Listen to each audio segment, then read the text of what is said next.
Just want to start by some thank yous and some acknowledgements, some expressions of gratitude to my team, who I've been working extremely hard. So if they have anything coherent to say, it's not I can't take any credit because I've locked them in a room for 2.5 days to be working. So my first thank you goes to the Munk School for Global Affairs for co-sponsoring this event and providing us with this lovely venue in which to have conversations about these important topics. I floated the idea to Stephen Toop in the spring. He said that sounds great, and then put me in touch with Daria Dumbadzi, I'm sure someone can correct me, and Daria then helped you with the logistics over the last number of months. And as most of you in the room probably know, getting visas for Canada is not an easy thing. So I think we had 3 dates. I can ask Véronique Bourget, our project coordinator. We had a September date, we had an October date, and we finally are together in November. So it is the spirit of co-sponsorship and collaboration that animates this project that we're going to talk about today. And I want to also thank each of the partners for taking their time out of their work and sharing that with us today.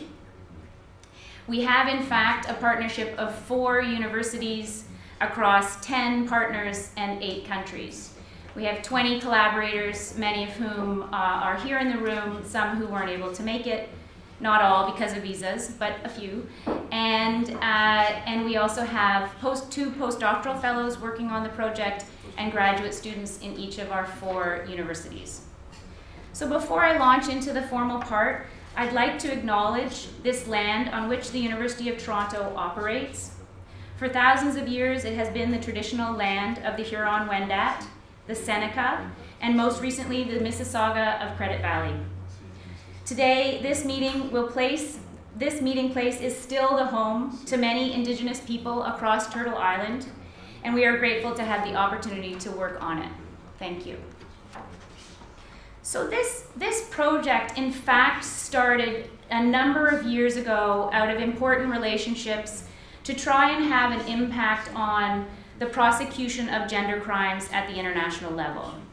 Godlieve Mukasarasi will talk more about the Rwandan context, but we started this collaboration when observing at the International Criminal Tribunal for Rwanda that despite the fact that there was wide acknowledgement of rape and other sexual and gender-based violence during the genocide, there wasn't one indictment for a crime at the International Criminal Court for Tribunal for Rwanda.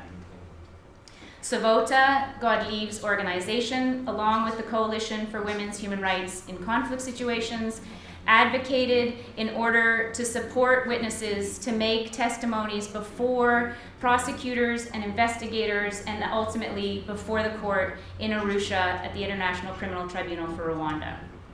It's that moment where we had to advocate for adequate support for witnesses, a more complete history in terms of the prosecution of gender crimes, but also a more complete history of what happened during the genocide in Rwanda that continues, as I said, to animate this project. We moved from there to be working at the Special Court for Sierra Leone with our partners in Freetown, and Rosalie Mccarthy will talk more about the Women's Forum for Sierra Leone and about the work both to support witnesses at the Truth and Reconciliation Commission in Freetown, as well as the Special Court for Sierra Leone.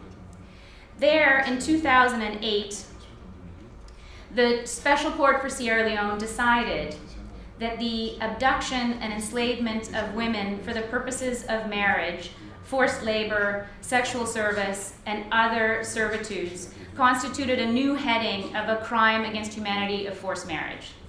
Now that actually caused quite a debate amongst our team.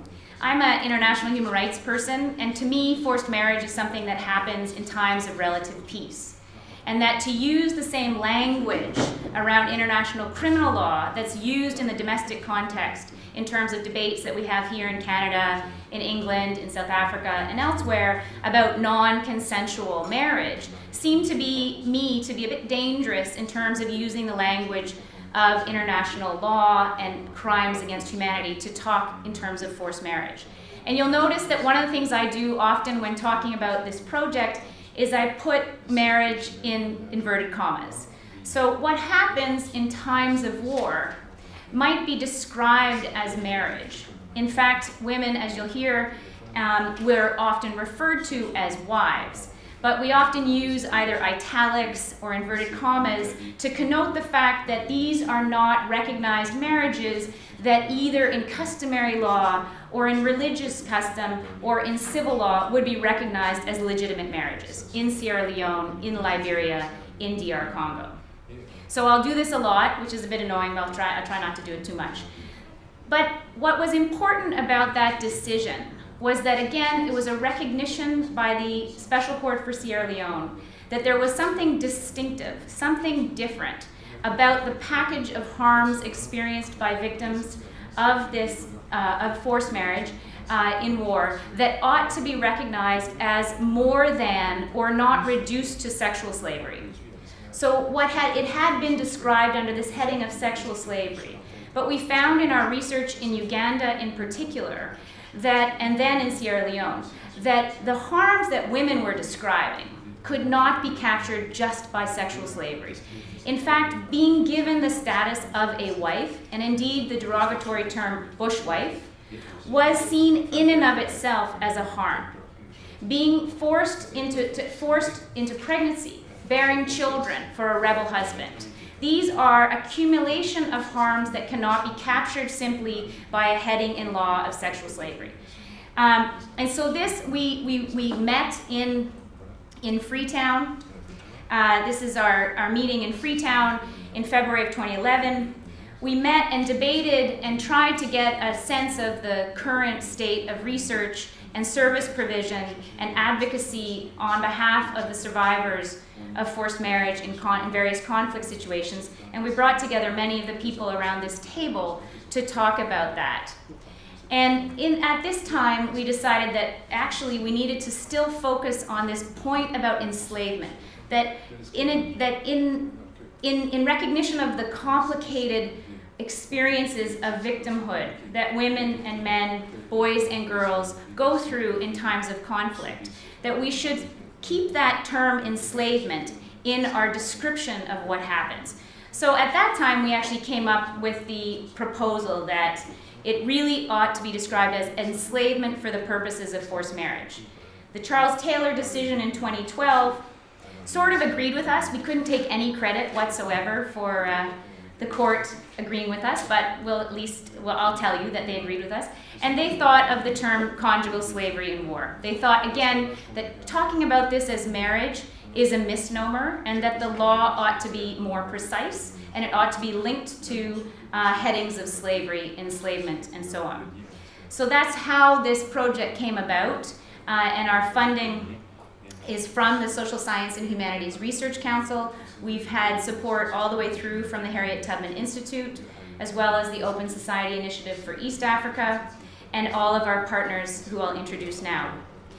We have, this is a 5-year project. I'm going to tell you very, very quickly about our themes and our goals, and introduce our partners, and then ask them each a couple of questions before opening the floor up. I expect I'm going to try and I can see them, so I'll be able to be like, cut. So I'll try and we'll try and stop the round table part by the top of the hour, so we have lots of time for questions and answers. Oh yeah. So as I said, we have 4 goals. And those goals include trying to document the experiences of women and men, boys and girls who were abducted for the purposes of forced marriage.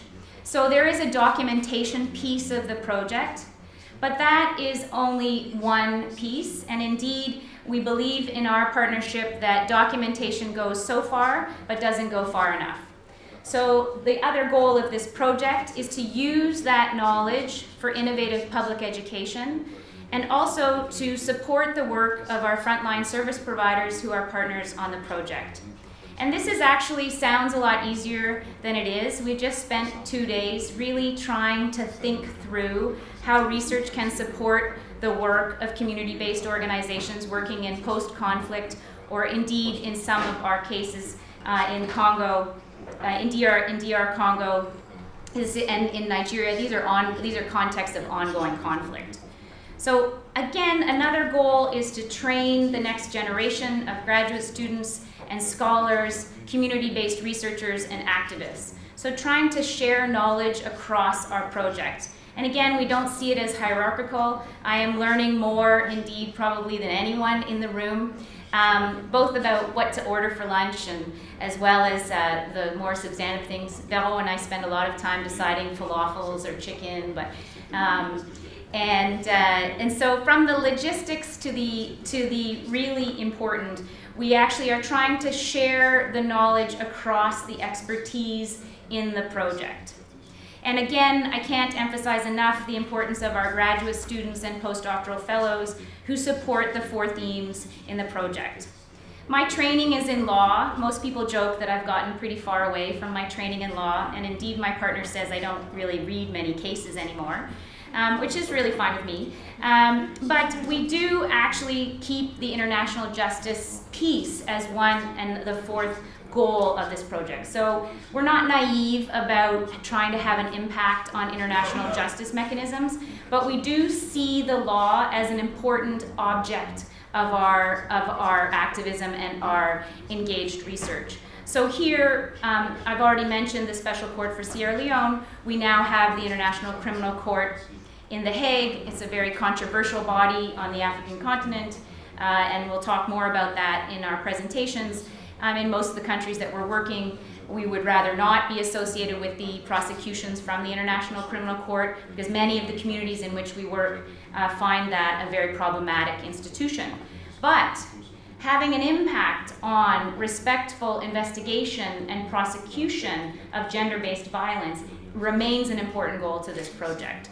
And we did use the interviews that came out of our previous project, over 250 interviews in 5 countries, in an amicus curiae brief, so in a brief that's a Friends of the Court brief in Cambodia, where the Khmer Rouge have been charged with forced marriage under their oppressive regime in the 1970s.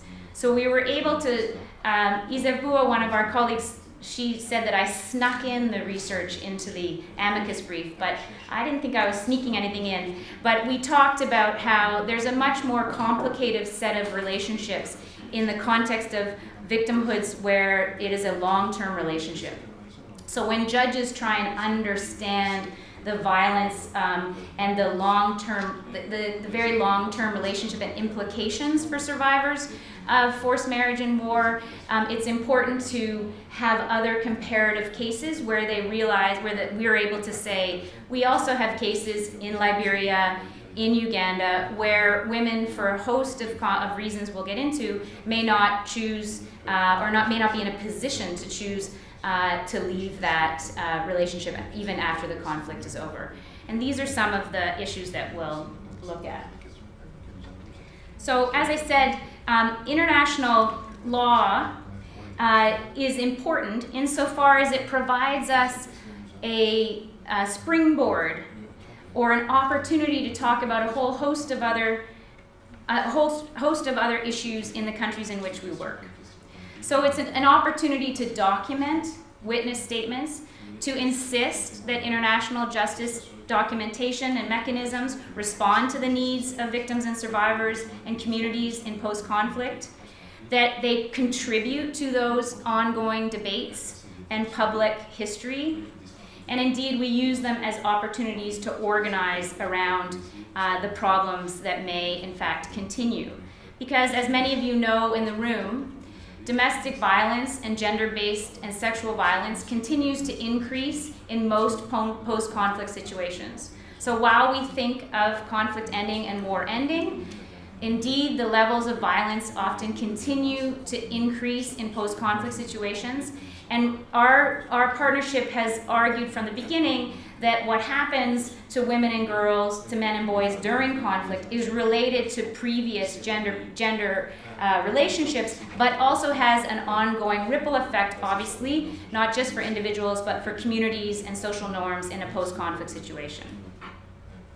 So let me introduce our partners. And then, and I'll introduce everybody at once, and then we'll move to our Q&A. I'm going to try and do it American talk show host style. We'll see how that goes. This is the first time, as Teddy reminded me, I didn't really give them I gave them the questions, but I'm hoping that it goes okay. So Teddy, a team. So Teddy has been working in northern Uganda since 2001 with children, women, and communities affected by war. She began her humanitarian work with Concerned Parents Association, and she's worked on a number of research and documentation projects regarding abduction and the return of captives. She worked with Save the Children in Uganda as a child protection officer, and at Save the Children she helped to design and implement the first studies of child prostitution and street children in northern Uganda, a phenomenon greatly increased as a result of the war. In 2007, she received a Ford Foundation Fellowship to complete her master's in humanitarian assistance at Tufts, and they seem to have gotten their hands on her, and Teddy hasn't really left Tufts since. She is their Ugandan specialist and country research lead, as she is on our project. Amelia Cooper, sitting next to Teddy, is the executive director of Aiding Abused Women and Girls Association, ADWANGA, we'll refer to as ADWANGA. And ADWANGA seeks to transform the negative factors impeding the development and full participation of women and girls in socioeconomic as well as political activities. ADWANGA provides services and support, financial and in-kind, to disadvantaged and traumatized girls and women in Liberia, and she was very involved in our international conference in Kinshasa last February, and our ongoing research. She's our lead researcher in Liberia. Next to Amelia is Rosalie Mccarthy, who's the president of the Women's Forum of Sierra Leone, as I mentioned earlier. This is a national network organization of grassroots women's groups in Sierra Leone. She brings invaluable expertise, contacts, and knowledge about the conflict in Sierra Leone, which happened, as you probably know, for more than a decade between 91 and 2002. She's also worked with the Truth and Reconciliation Commission, the Sierra Leone Special Court, and the trials that were the subject or that sparked this current collaborative project. She has years of experience in development, peace and conflict resolution, gender equality, research and curriculum development, and she's led a number of training programs on peace, security, human rights, violence, conflict and law in Sierra Leone, Kenya, Ghana, and Togo. And she's presented at dozens of international organizations. And Rosaline's been here putting up with me since the beginning, and Rosaline and I, can claim that we actually pulled off a conference in Freetown together, and which I hope you would agree was a great success, Rosaline. Yeah. So next to Rosaline is Godiev Mukasarasi. Godiev is the founder of Solidarity for the Development of Widows and Orphans to promote self-sufficiency and livelihoods, SAVOTA. SAVOTA is an organization that promotes the socioeconomic rights of Rwandan those widowed and orphaned by the 1994 genocide. Immediately following the genocide, through which Godiev lived, she used her background in social work to establish an organization that addresses the needs of women and children left vulnerable in the aftermath of the genocide. Together with a dedicated staff, Godiev delivers peace and reconciliation programming to mobilize widows and orphans towards a culture of peace and nonviolence. SAVOTA brings together 80 associations with over 2,000 members to support genocide survivors. Godiev also works through SAVOTA to ensure genocide sexual violence survivors receive necessary medical care. On a slight side note, if you have a chance to see the documentary film The Uncondemned, it features Godiev in a rather important role as she supported the witnesses that gave testimony about rape as part of the genocide, as genocidal violence at the ICTR. So she took her star turn in New York just last month. Next to Godiev is Albertine Zawadi Mambo. Juriste de formation, alors c'est la seule fois que je vais parler en français, Zawadi. Okay, so I'm going to need, we'll have to use the mic for Gerard to translate. Or, I can back translate. Juriste de formation, Madame Mambo est passionnée par la promotion et la défense des droits des femmes et des enfants. Juriste, Madame Mambo is passionate about the promotion. It's easier. I'll do it. Then I can make it up. Yeah. L'une des missions de la solidarité féminine pour la paix et le développement intégral, Sofa Paddy. So, Zawadi is a lawyer by training and passionate about the defensive rights of women and children, and is one of the founding members of Sofa Paddy in DR Congo. En tant que coordinatrice, elle coordonne toutes les activités au sein de Sofa Paddy afin de matérialiser la noble vision de vivre dans le RDC où les femmes et les filles auront un accès égal aux droits au même titre que les hommes. So Zawadi is the coordinator of the research in Eastern Congo, and as coordinator, she's responsible for all of realizing the vision of Sofa Paddy to increase and to improve. All of those in the room are going, that's not a very good translation. Ça va, Gerald? To realize the rights of women and girls to have equal access to rights as men. Sofa Paddy s'investit dans la lutte contre l'impunité des violences faites aux femmes par l'accompagnement direct des survivantes et le plaidoyer pour la réparation. So Sofa Paddy's work includes the access to justice for survivors of violence and accompanying those survivors in their claims for reparation. I was recently, we held our launch conference for this project in Kinshasa. So I think Rosalie and I agreed that it might have been harder to hold an international conference in Kinshasa than in Freetown. And Zawadi was instrumental to the success of that international conference. So I won't introduce all of the team. We have others who I'll ask to speak later, but this is our team, and I hope you'll join me in welcoming them.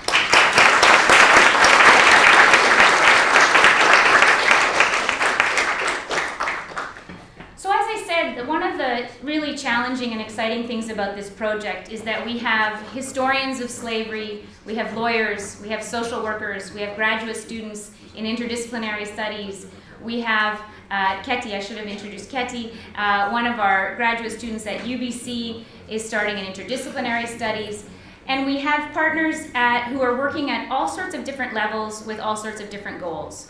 And what I wanted to ask for the occasion of this meeting, I asked each of our partners to reflect on what was the most surprising finding in the research when interviewing survivors of forced marriage in conflict. As I said, we did approximately 50 interviews in each of the 5 countries.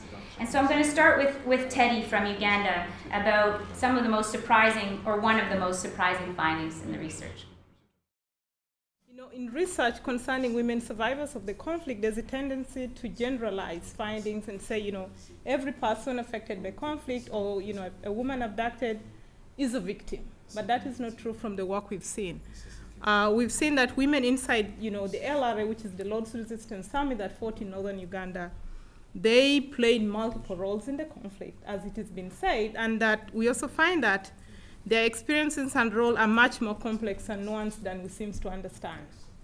And this is basically different based on their, status, their role, their age, the length of time they spent inside the group, their seniority. So we cannot just consider their gender as a factor in understanding the experience inside the group. So that is one of the things that we actually found, and I find that very surprising, or something that we can bring to the table to sort of increase understanding around, working with survivors of, women survivors of armed conflict. And so we probably are saying, we need to move away from this gender tendency to generalize and homogenize, women victims of the conflict, to understand them based on the multiple, factors that surround the experience inside the group. For example, one of the things we found that was really striking is the whole issue around senior women and junior women. When you're inside the group, the people who are senior were mainly women who were abducted, at the beginning of the conflict. And these women had power, they had authority, they had privileges inside the group. And they could use those privileges and power and authority to actually suppress the junior wives, including even making punishments. So they're in a way responsible, or they took part in the, perpetuating violence against fellow women. They're the ones who actually, they were responsible, for example, initiating junior wives into, the culture of forced marriage. It was their role. So they're the ones who tell the other women, today it's your role to go and be with the man. This is what you expected of you when you go to the man's heart. So that was part of their role. So we cannot only say, the men inside the LRA were responsible for, the whole experience of violence against women. So we need to look at that. And there were those who were senior commanders themselves. And to some extent, they also, had a choice on who they have as their first husband, because they could select who they wanted as their first husband. So it's not necessarily that all the women experiences are very similar. So there's a lot of differences. And that has to be, well understood, and it should inform our understanding. So overall, I think the fact that we want to highlight here is that as much as their vulnerability is so important, we also need to be able to look at the kind of agency they possess inside the group, including the power, the privileges, and how those shapes, the different experiences inside the group. So we cannot just, factor or, focus on their vulnerability as a key point of, analyzing women's experience. Yeah. And one of the things that Teddy has helped us understand too is that's very important when you're doing work in groups in a post-conflict situation. There may be tensions in groups of survivors that you need to be aware of when doing service provision, empowerment work, economic development. Yeah, I think I want to add to that is, I think speaking to some of the survivor group, this sort of experience inside the LRA group, we can see it coming to how the groups function in the post-conflict. The senior wives, to some extent, might still want to maintain their privilege, their power, their authority. They want to be in the leadership of the group. They want to gain respect. But then also the junior wives are trying to rebel and say, yes, you used that power at the time when you could, but now we cannot submit to your power and authority. We cannot submit to the privileges you had. So there's a lot of tension, and whoever is working with such group need to be aware of this and how you build the groups and how you support survivors to overcome the experience of conflict, because you might end up actually, continuing the pattern of violence that people had during the war. So you need to be aware that, these are the things that happen in the conflict, and you cannot enable those to continue in the post-conflict period. Otherwise, will allow a continuation of that without necessarily knowing. So we really need to pay attention to these factors when we work with survivors. Yeah. Donc, au Rwanda, suivant cette recherche, c'était très difficile d'abord de connaître ces femmes parce qu'ils ne voulaient pas parler. Parce que la femme a été mariée lorsqu'on venait de tuer ses parents, ses frères et tout ça. Elle était restée seule. Alors, la personne, le milicier qui l'a mariée, c'était pas pour la sauver, c'était pour l'exploiter sexuellement.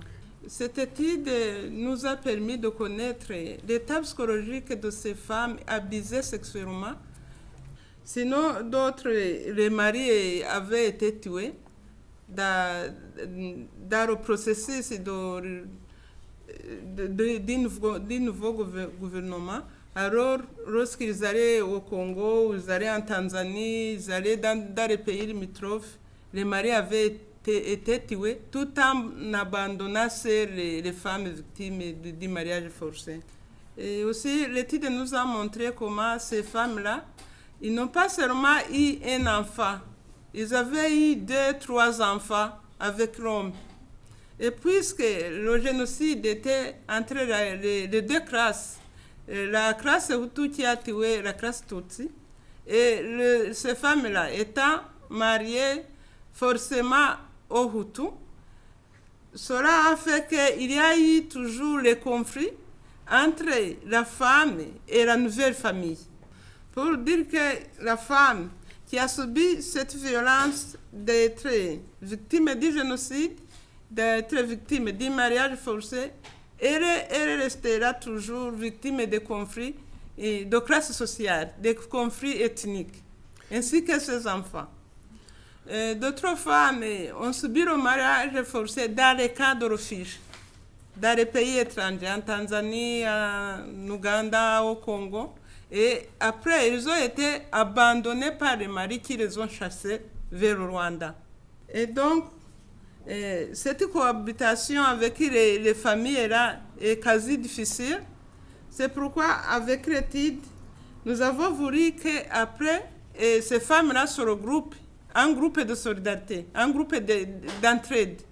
Et puis aussi, les femmes qui sont restées avec les maris, ou bien les maris qui ont fait la prison et qui par après ont fait les travaux d'intérêt public, qui sont revenus à la maison.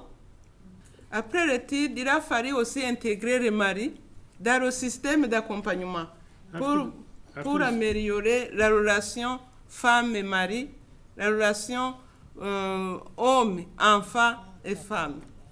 Merci. Thank you. Merci, Gabriel. Thank you, Annie. Good evening, everyone.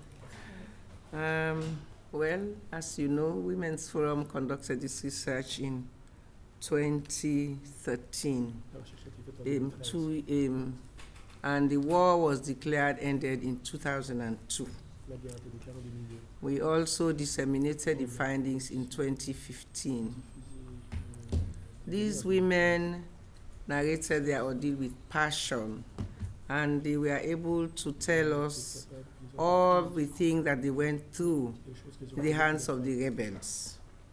One significant thing to note is that most of them were abducted while they were very young from their own homes, from their villages, because the villages were looted and they were taken right there under the nose of their relatives, in some cases their husbands and so on, and they never saw these people again.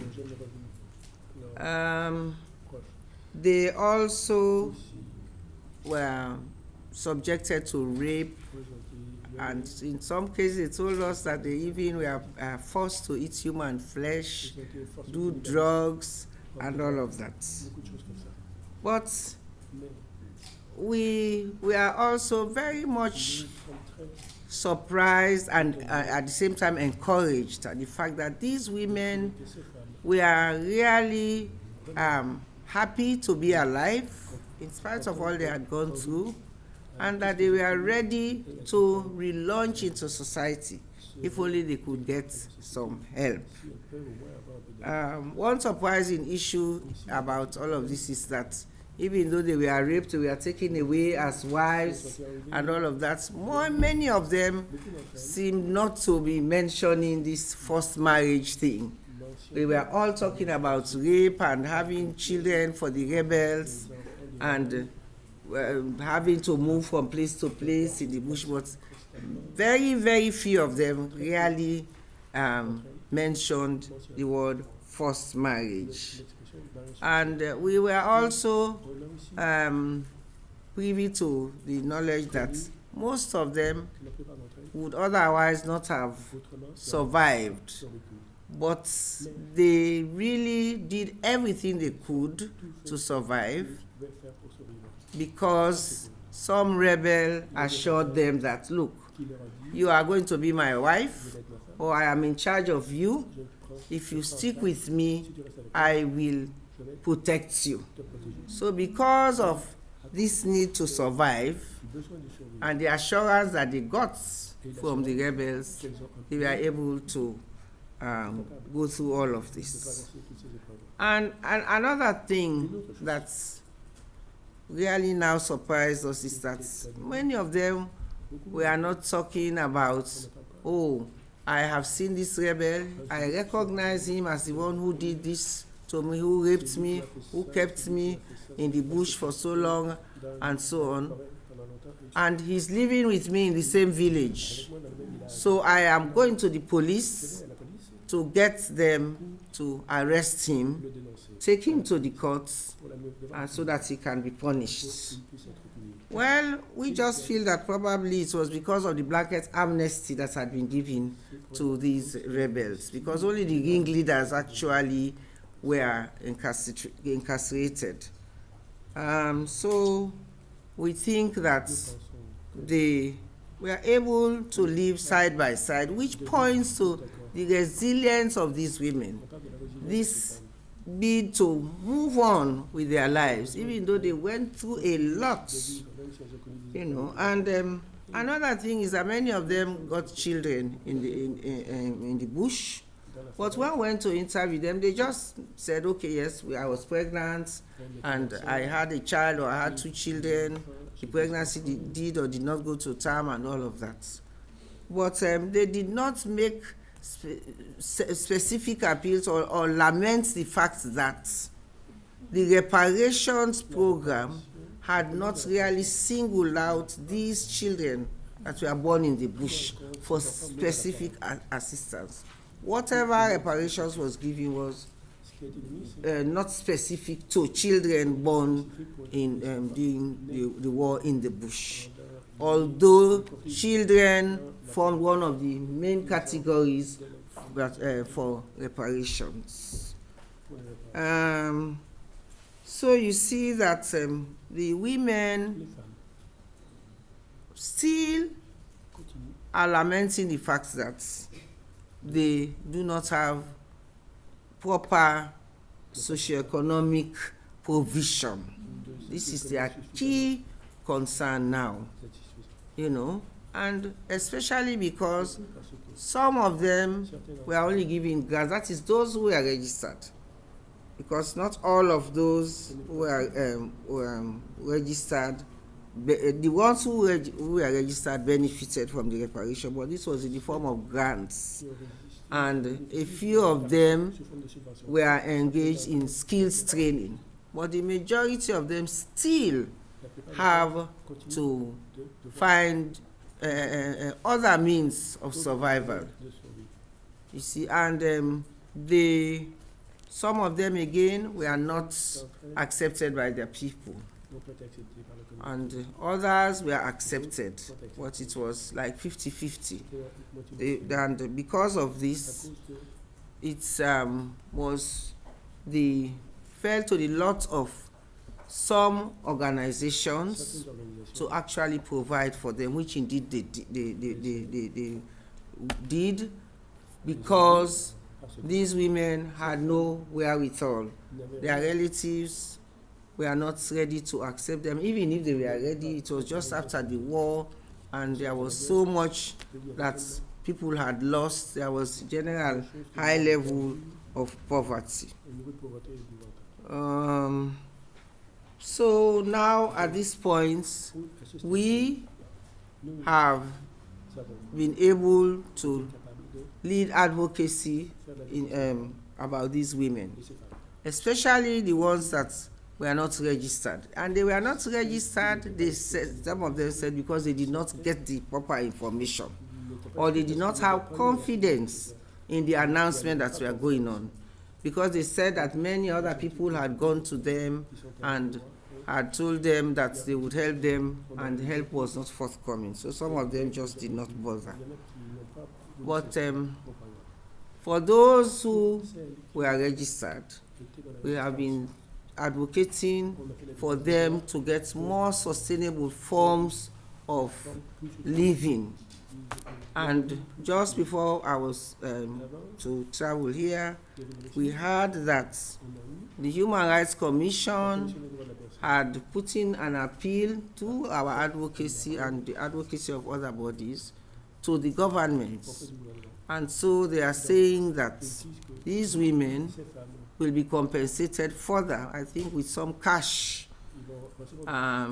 But again, the snag is that it will be only those who were registered. So we still have on our hands women. We have gone to the field, we've seen them.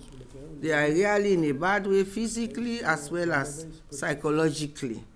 And they really need to be helped. So this is it. We also need, pardon me? I was going to come back to you, Rosalie, on more how you're using that in your advocacy around pushing for reparations, using the documentation of ongoing needs. So I'll come back. Okay, thank you. Thanks, Rosalie.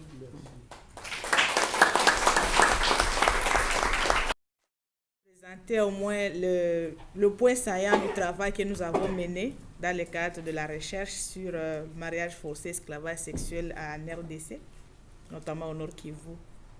Les crimes graves comme l'esclavage sexuel et le mariage forcé dans le contexte des conflits à l'est de la RDC étaient considérés en général comme des camps de violence faits aux femmes régulièrement par les groupes armés étrangères et les milices. Cependant, à travers la recherche, nous avons eu l'opportunité de documenter de façon spécifique ces crimes et dont plus de 50 cas ont été documentés et montré la gravité de ces actes odieux qui sont posés aux femmes. Les femmes qui revenaient des groupes armés étaient traitées comme des femmes qui étaient kidnappées. Alors, les informations que nous avons recueillies nous ont permis de comprendre comment elles ont servi non seulement comme esclaves sexuelles, mais elles ont été aussi combattantes directes dans les groupes armés qui étaient dans les milices. Elles ont servi aussi d'appui logistique à ces milices. En revenant dans la communauté, elles sont aussi discriminées par les services de renseignement qui les accusent des espions. Alors, devant cette situation de gravité, elles ont des besoins urgents d'appui psychologique, mais aussi pour des questions de lutte contre l'impunité, qui est notre domaine d'intervention. La recherche nous a servi comme opportunité de disposer d'une banque de données sur ces crimes graves, afin de s'en servir en cas de justice dans des jours ou de nôtres, parce que nous sommes conscientes que ces crimes restent imprescriptibles. Des moments où l'opportunité sera là, nous ne manquerons pas de présenter les victimes et de soutenir leur cas par rapport aux preuves que nous avons, par rapport aux renseignements que nous avons documentés. Au niveau local, par rapport au traitement des victimes, non seulement qu'elles sont discriminées, mais aussi elles se sont constituées en force parce qu'elles ont compris leur situation et comme elles sont accompagnées, elles prennent en main leur destinée et elles se conduisent comme des actrices de leur changement. Elles sont revenues avec des enfants, bien sûr, comme les autres l'ont présenté. Et c'est aussi un problème social qui se pose. In Liberia, we had the opportunity prior to the research to talk to community women. And for me, I was really surprised because of the resilience of the women. When you hear some of the stories, you wonder why they seem to be happy. But in talking to them, you realize that there are so many problems. Some of them still live with the soldiers. They want to get out, but they don't know how to get out. They are mostly concerned about economic empowerment so that they be able to support themselves and their children. But one thing that really surprised me and the other women, after the TRC the Truth and Reconciliation Commission of Liberia completed their assignment, they came up with some recommendations. One of those was prosecution. So we went into each community. We have 15 counties. We went to the 15 counties, getting their views about the recommendation. But surprisingly, nobody wanted to talk about prosecution. The only thing they said, let the soldiers come back and apologize. And up to now, if my memory serves me right, only one soldier has come back to apologize. He is even willing to be persecuted. So for Liberia, for the women that we have spoken with, they are more concerned about their daily life and their children. Most of their fathers are dead. The ones that didn't die left them. Those are still with their husbands.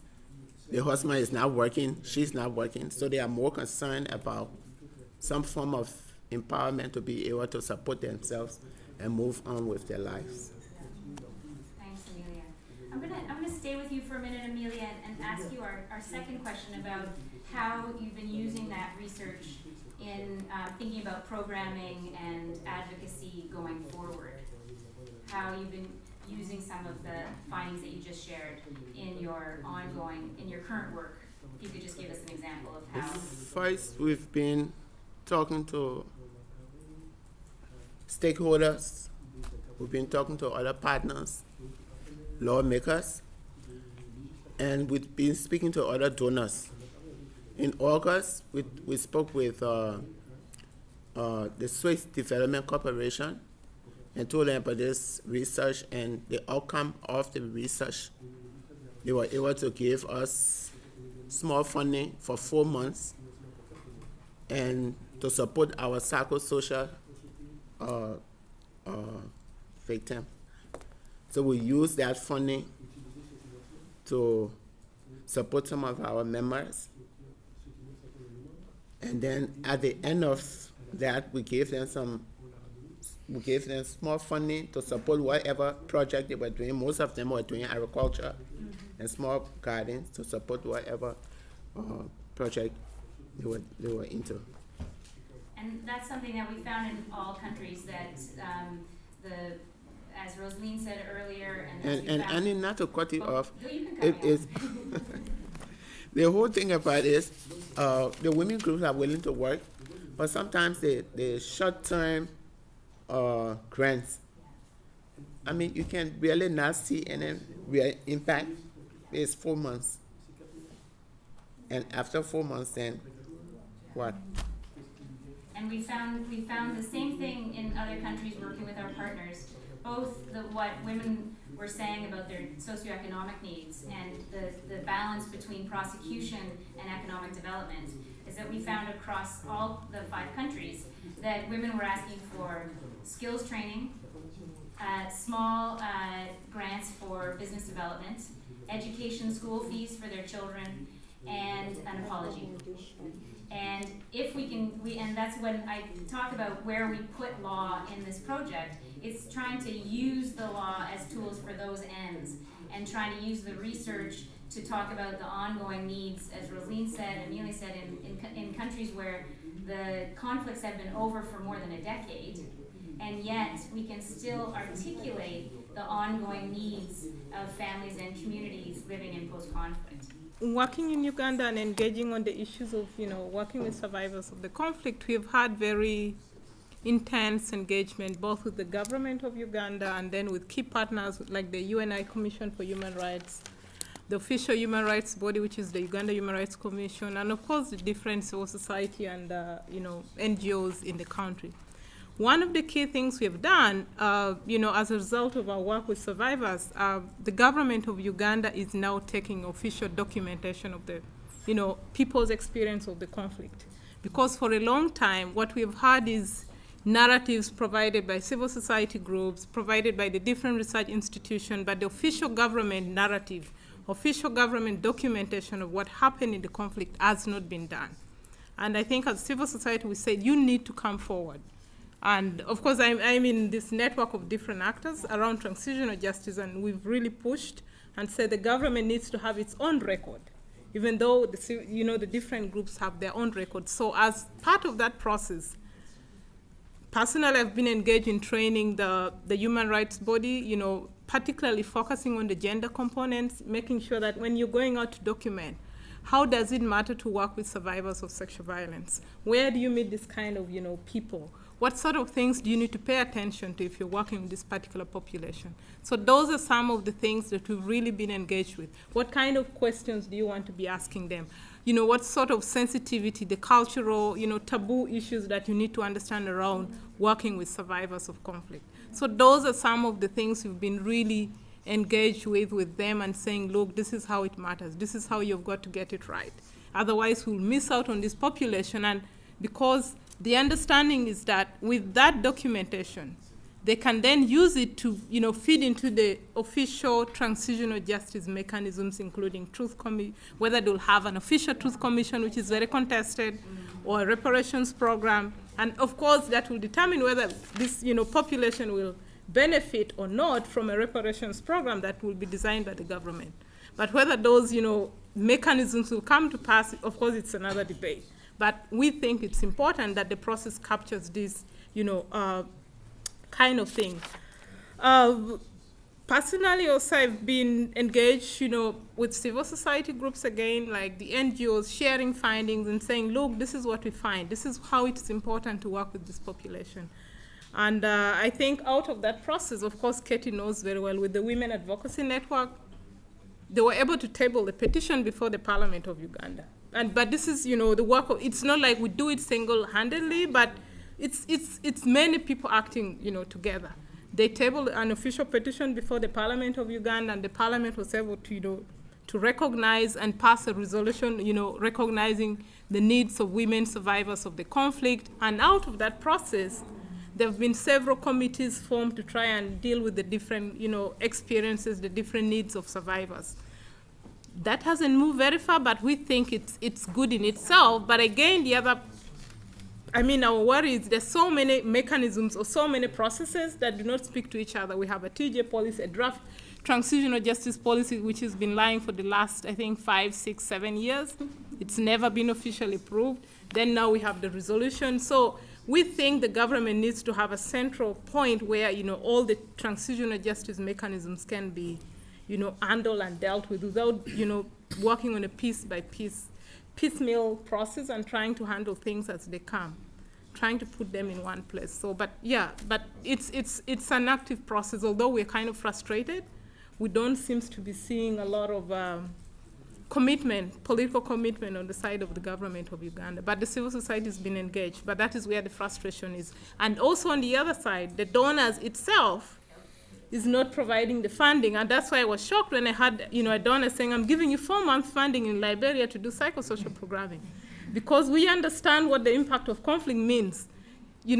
Like somebody told us yesterday, for a 1-year experience of conflict, you might require 10-year work to undo the damage caused by the conflict. And yet we see as soon as the conflict ends, donors are moving funding. We do not have funding for transitional justice processes in Uganda now. The focus has shifted. So how do we get people to keep thinking about this and really, care about it and, understand that it's important for the community to move forward and that this effect stays with the community for a very, very long time and will have generational effects, like for the women and their children. How do we ensure that the agenda stays on the table? It's kind of frustrating, but we keep engaging with it. Actually, the research has had some value, a lot of value, in fact, in helping us to actually look at linkages between problems of women's rights and gender equality in the communities. Because the war was fought in the communities, and what the soldiers did was done to women coming from the communities. And so we have used the findings of the research to establish linkages with different bodies, different institutions, different NGOs, and even with the government and the reparations directorate, to call for greater attention to be paid to the plight of these women. For example, we are, in talking about teenage pregnancy, we have linkages with the Teenage Pregnancy Secretariat. We also, during the Ebola period, we were able to run some safe spaces for teenagers so that they would be engaged and not just go around, because as you know, during the Ebola period, so many of our girls became pregnant. But those who were operating from our safe spaces did not get pregnant.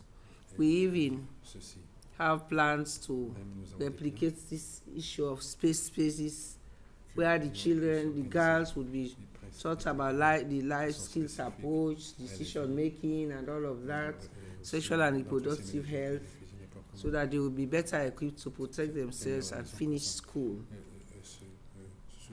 The research also is directly about women's rights, especially in our own parts where patriarchy is the norm. So talking about what was done to the women is a means of convincing people that something has to be done to turn the clock back, to make sure that women get a new lease of life in terms of equality, more voice, and all of that. And that even issues like child marriage, early marriage should all become a thing of the past.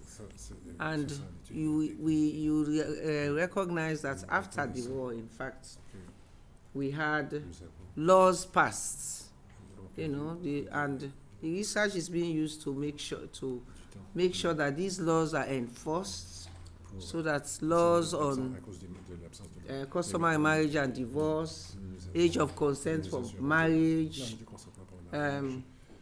sexual offenses law, domestic violence, and devolution of estates. So all of these are things we are doing to ensure that the women get a new lease of life. In terms of masculinities, you find out that there is a general recognition that women cannot fight the battle alone.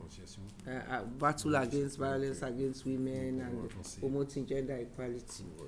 So in Sierra Leone, we have been talking with an organization known as Fine Men Engage Network. They were established in 2011. They are led by a reverend gentleman. And their own focus is to engage men in this discourse on preventing gender violence, as well as promoting sexual and reproductive health. And in the process, they have formed male awareness peer educators, known as MAPES, in 6 districts in the country. And these people, these groups, the clubs, are responsible to monitor cases of violence against women, and they are supposed to make referrals because we have referral pathways for gender-based violence and rape. They are also expected to raise awareness about the need for men to take their rightful position to protect women and girls, even fathers, husbands, brothers, etc. And they also go into the communities to do community mobilization, so that everybody at the end of the day is involved. Everybody has the information that, look, we are men, we've been so long at the helm of affairs, now it is time for us to take another look and see that all we have been doing does not augur well for the other half of the race. So we have to come out strong and support them, especially as rape is still on the increase, even after the war. Teenage pregnancy is also very high, and this does not augur well for women, for the future generation. If they are not finishing school, if they are not learning skills, what rights or what chance do they have to become women who can contribute to their communities, to their families, and so on? So these are some of the things we have been doing. And I would like to say that somebody was talking about only one soldier apologizing. But we in Sierra Leone, I'm happy to say that our president apologized to the women of Sierra Leone. I think it was in 2010 or so, according to what the TRC mandated him to do. So he apologized, and he is also very much, the office of the First Lady is also very much in on all that is happening about women. And as I was saying in my last presentation, now the government has mandated the Ministry of Finance in Sierra Leone to do another round of donations, provision to the people, to these victims of sexual violence during the war, and war widows. I think they will be giving about $1 million. That's about $200 to $300. But again, the issue of sustainability persists, because after that they will have spent all the money, and there they go again. So it's like we really should be trying to devise new strategies of how to sustain these people. Yes. Okay. Je voulais parler de quelques actions de plaidoyer que nous avons menées tout en utilisant les résultats des recherches. Okay. Ces actions de plaidoyer ont été placées sur 2 grands points. D'abord, le changement des politiques dans notre pays et aussi l'accès aux services pour les survivantes. Okay. Nous avons mené un plaidoyer et qui est toujours en cours sur l'accès à la réparation pour les victimes de violences basées sur le genre à travers la campagne de plaidoyer sur la lutte contre les violences faites aux femmes en période de conflit. Le but de ce plaidoyer, c'est que notre gouvernement arrive à créer un fonds de réparation pour les victimes de violences basées sur le genre en période de conflit. Nous estimons que cela est possible parce qu'à période de conflit, quand il faut faire la paix, le gouvernement se met à table avec les belligérants et crée des programmes de réinsertion et de mobilisation des milices et des groupes armés. Pourquoi pas pour les victimes aussi. Et en plus de cela, dans le cadre de la santé et de la reproduction, nous menons toujours le plaidoyer pour que le protocole de Maputo soit applicable pour les femmes victimes de violences graves comme des esclavages sexuels, mariage forcé, avec des cas de grossesse forcée qu'elle porte. Et au niveau toujours des changements de politique, notre grand souci, c'est que le gouvernement arrive à orienter les grands financements qui sont mobilisés au niveau international, notamment l'appui de vous comme Canadiens, vous appuyez notre pays dans le cas de lutte contre les violences faites aux femmes. Mais notre souci majeur, c'est que le gouvernement se rassure en tant que garant de cet appui que ces fonds arrivent effectivement aux victimes. Imaginez-vous avec des millions de dollars que vous mobilisez pour notre pays, que la victime qui est la cible, c'est auprès d'elle. Vous contribuez pour qu'on puisse l'assister. Mais le peu qu'elle reçoit, c'est vraiment insignifiant par rapport à ce qu'elle a comme besoin. Les organisations locales que nous sommes, nous créons des petits ateliers d'artisanat, d'activités manuelles pour les victimes. Avec les grands financements que vous avez dans le pays, les organisations qui sont appuyées font la même chose que nous. Et pourtant, le gap est là. Ils pouvaient même créer peut-être des laboratoires pour conserver leurs preuves, que nous documentons ce qui est gap pour ce que nous avons comme limite dans notre travail. Ou bien créer des filières de commercialisation des produits des femmes, ce que les femmes produisent, mais pas venir dupliquer ce que localement on est en train de faire avec les bénéficiaires. Nous estimons que cette politique-là serait au moins plus solide.